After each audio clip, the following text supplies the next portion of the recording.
Hello everyone, welcome to Workstatus. In this video, we are going to know about the settings as modify break time. Click on the settings from the side menu and under the timesheets, come up to the modify break time. These screens allow the team member to modify their break time, and then you can even edit them with the specific member individually. If you want to do the global settings, you can do from here. And if you want to do as an individual setting against each member name, you can do from here.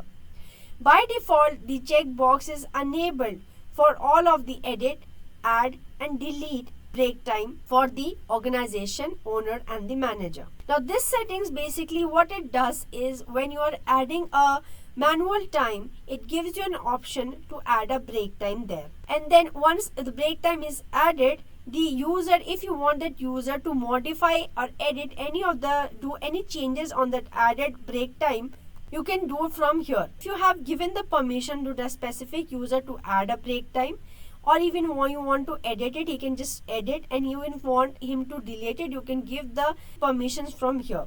If the permission of add and edit delete is there against a specific user, they can do the action.